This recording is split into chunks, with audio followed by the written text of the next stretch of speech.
going to say, you remember 7-Eleven? I do. They sold beer and ice, Right. sometimes candy bar and chips. Anyway, in the 1900s, people would come with their marijuana pipes, Uh-huh.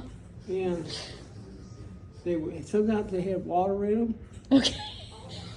They were Called a called bubbler. bongs, Okay, bong. and it was a good time then. It really was. But then, well, that was long before the robot wars. Right. And You know nothing's been good since the robot wars. Even get it to punch. But, You know it's 2024, right?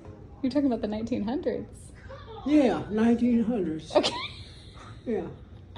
Because I was born in 1954. Right. And then, Where were you where growing was I? up where people were walking around with bongs at the 7-Eleven? That was in about 1970, I'd say 6.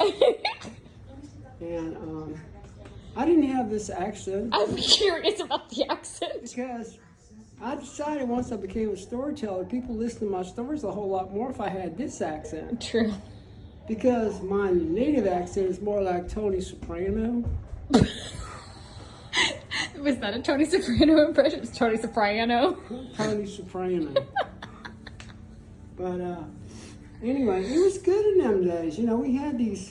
We had these things that you blow your hair. Hair dryer? And if you went camping or something, you took your hairdryer along with you.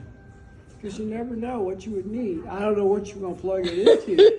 But you always had your hairdryer. And what else did we do in those days? That's hard to remember now.